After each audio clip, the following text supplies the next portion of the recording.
Hey, what up, everybody? It's the Experience Collector here, Ryan Whittington, back in another video for you. I got a haircut, shaved, and everything a few days ago, and now I'm back reading Colorless Tsukuru Tazaki and His Years of Pilgrimage by Haruki Murakami. I'm going to finish chapter 1, so here we go. So you really liked railroad stations that much ever since you were little? Shirakumoto asked. She sounded impressed. Tsukuru nodded cautiously. The last thing he wanted was for her to think he was one of those otaku nerds he knew from the engineering department at work, the kind who were so wrapped up in their jobs that their work became their whole worlds. The way the conversation was going, though, she might end up just thinking that. That's right, he admitted. Since I was a kid, I've always liked stations. You've certainly led a very consistent life, she said. She seemed amused by it, but he couldn't detect any negativity in her tone. Why it had to be stations, I can't say. Sarah smiled. It must be your calling. Maybe so, Tsukuru said. How did we wind up talking about this? Tsukuru wondered. That had happened so long ago, and he'd prefer to wipe it from memory, but Sarah, for whatever reason, wanted to hear about his high school days. What kind of student was he? What did he do back then? And before he knew it, he segued into talking about his close group of 5 friends, the 4 colorful people, and colorless Tsukuru Tazaki. Sarah and Tsukuru were at a bar on the outskirts of Ibisu. They'd had a dinner reservation at a small Japanese restaurant that Sarah knew, but since he had eaten a late lunch and wasn't hungry, they canceled the reservation and went out for cocktails instead. Tsukuru wasn't hungry either, and didn't mind skipping dinner. He wasn't such a big eater to begin with. He could get by on cheese and nuts at the bar. Sarah was two years older than Tsukuru and worked in a large travel agency. She specialized in package tours abroad and took a lot of business trips overseas. Tsukuru, in his calling, worked for a railway company in a department that oversaw the design of railroad stations in the western part of the Kanto region around Tokyo.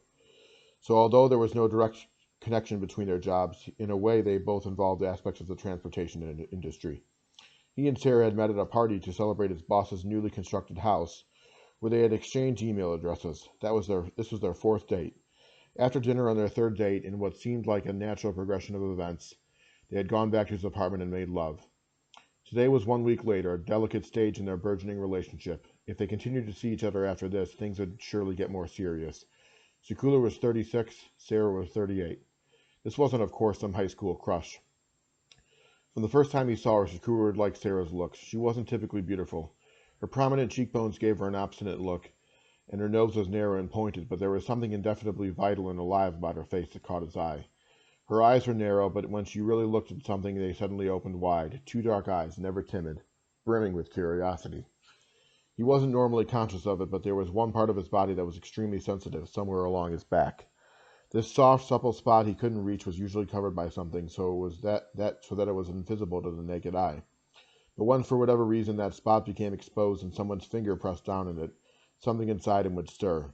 A special substance would be secreted, swiftly carried by his bloodstream to every corner of his body.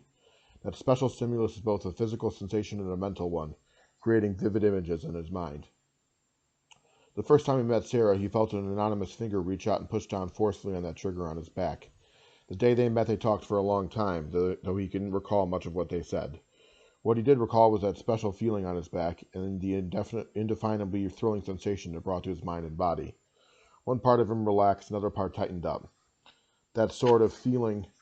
But what did it mean? Tsukuru thought about this for days, but he was not by nature adept at abstract thinking. So Tsukuru emailed Sarah and invited her to dinner. He was determined to find out the meaning of that feeling, of that sensation. Just as he appreciated Sarah's appearance, he also enjoyed the way she dressed. Her clothes were always simple and subdued, but they were lovely and fit her perfectly. Tsukuru could have easily imagined, though, that what appeared to be simple outfits had taken much time to choose, and also hadn't come cheap. Her accessories and makeup, too, were low-key yet refined. Tsukuru himself wasn't particular about clothes, but he'd always loved seeing a well-dressed woman, just like he enjoyed listening to beautiful music. His 2 older sisters loved clothes, and when they were young, before they went out on a date, they had grabbed Tsukuru first to get his opinion of their outfit. He wasn't sure why, but they were very serious about it. What do you think? They'd ask. Do these go well together? And he would give his honest opinion from a male perspective. His sisters respected his opinion, which made him happy, and before long, this became a habit. As he sipped his weak highball, Tsukuru mentally undressed Sarah, unhooking the back of her dress quietly and zipping her. He'd only slept with her once, but it had been wonderful and fulfilling. Dressed or undressed, she looked 5 years younger than she was, with pure white skin and beautifully rounded, modestly sized breasts. Leisurely foreplay caressing her had been amazing, and after he came, he had felt at peace as he held her close. But that wasn't all there was to it. He was well aware that there was something more. Making love was a joining, a connection between one person and another. You receive something, and you also have to give.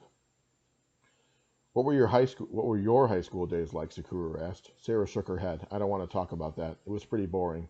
I'll tell you about it sometime, but right now I want to hear about you. What happened to your group of 5 friends?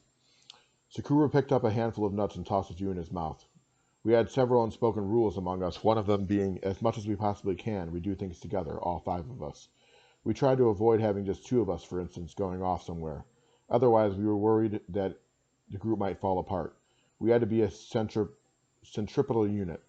I'm not sure how to put it. We were trying our best to maintain the group as an orderly, harmonious community. An orderly, harmonious community? Genuine surprise showed in her voice. Tsukuru blushed a little. We were in high school and had all kinds of weird ideas. Sarah looked intensely at Tsukuru, cocking her head a degree or two. I don't find it weird, but what was the purpose of that community? The original purpose, like I said, was to help out at an after-school program. This is where we all met and we all felt strongly about it. It remained an important collective goal, but as time passed, simply being a community ourselves became one of our goals too. You mean maintaining the group itself and keeping it going became one of your aims? I guess so. Sarah narrowed her eyes in a tight line, just like the universe. I don't know much about the universe, Tsukuru said, but for us it was very important. We had to protect the special chemistry that developed among us, like protecting a lit match, keeping it from blowing out in the wind. Chemistry? The power that happened to arise at that point, something that could never be reproduced. Like the Big Bang. I'm not sure about that, Tsukuru said. Sarah took a sip of her mojito and examined the mint leaf from several angles. I went to private girls' schools, she said, so I don't really understand those kind of co-ed groups at public schools. I can't picture what they're like. In order for the 5 of you to maintain that community so it wouldn't fall apart, you tried to be as abstinent as you could. Is that how it worked? Abstinent? I'm not sure that's the right word. It wasn't something that dramatic. It's true, though, we were careful to keep relations with the opposite sex out of the group. But you never put that into words. Tsukuru nodded. We didn't verbalize it. It wasn't like we had rules or anything. What about you? You were with them all the time, so weren't you attracted at all to Shiro or Kuro? From what you told me, they sound pretty appealing. Both of the girls were appealing in their own way. I'd be lying if I said I wasn't attracted to them, but I tried as much as possible not to think of them that way. As much as possible? As much as possible, Tsukuru said. He felt his cheeks reddening again. When I couldn't help thinking of them, I always tried to think of them as a pair. The 2 of them as a pair? Tsukuru paused, searching for the right words. I can't really explain it. I thought of them like they were a fictitious being, like a formless, abstract being.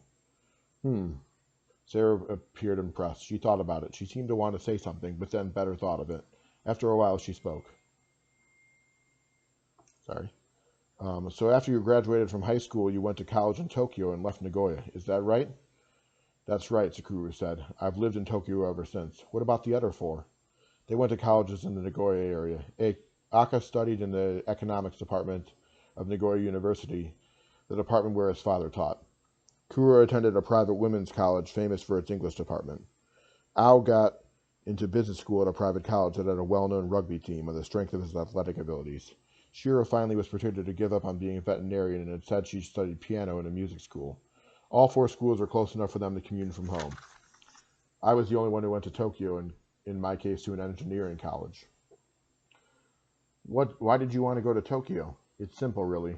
There was a professor at my university who was an expert on railroad station construction. Constructing stations is a specialized field. They have a different structure from other buildings, so even if I went to an ordinary engineering school and studied construction and engineering, it wouldn't have been been of much practical use. I needed to study with a specialist. Having set specific goals makes life easier, Sarah said. Tsukuru agreed. So the other 4 stayed in Nagoya because they didn't want that beautiful community to break up?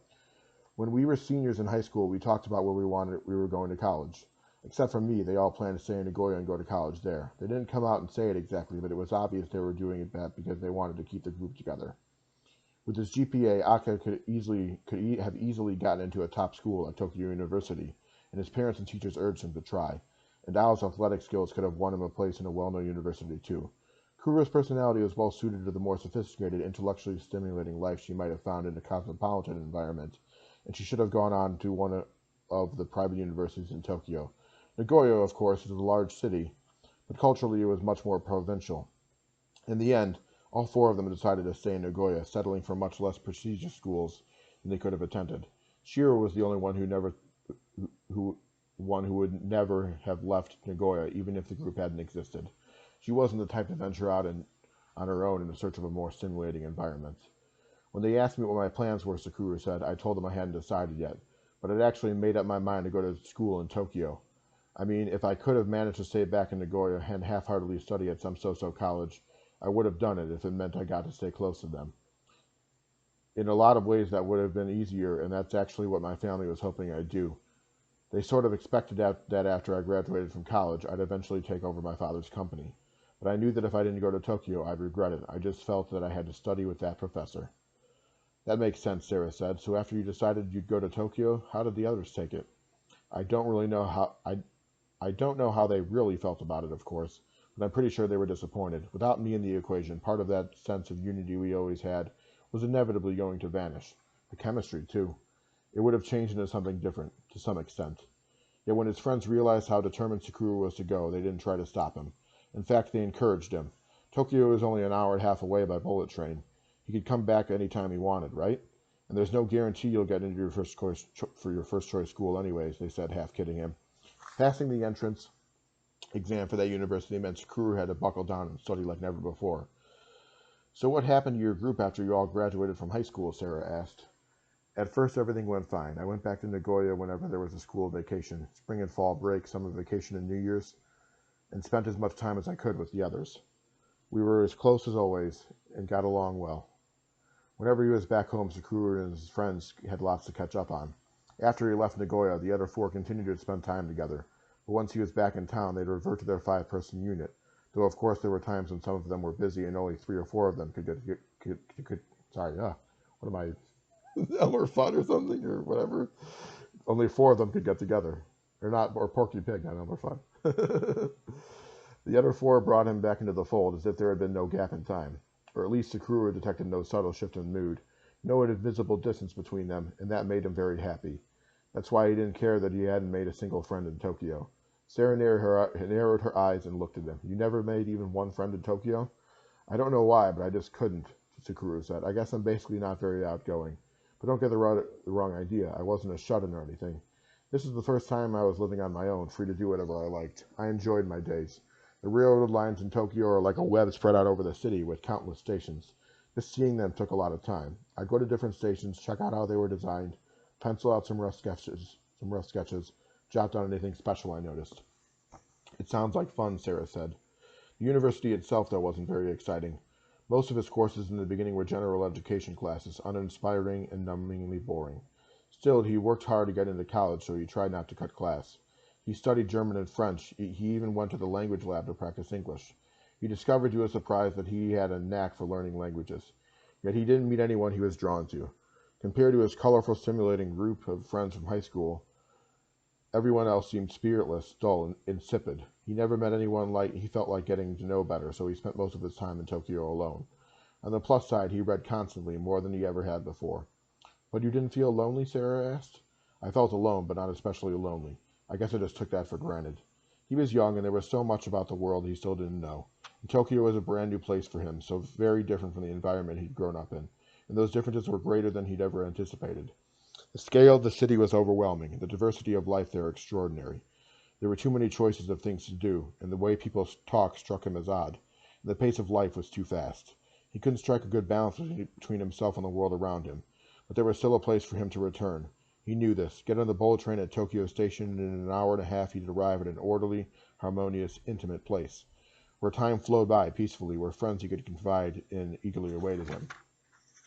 What about now? Sarah asked. Do you feel like you're maintaining a good balance between yourself and the world around you? I've been with this company for 14 years. The job's fine, and I enjoy the work. I get along with my colleagues, and I've been in relationships with a few women. Nothing ever came of it, but there were a lot of reasons for that. It wasn't entirely my fault. And you're alone, but not lonely. It was still early, and they were the only customers in the bar. Music from a jazz trio played softly in the background. I suppose, Tsukuru said after some hesitation. But you can't go back now to that orderly, harmonious, intimate place. He thought about this, though there was no need to. That place doesn't exist anymore, he said quietly.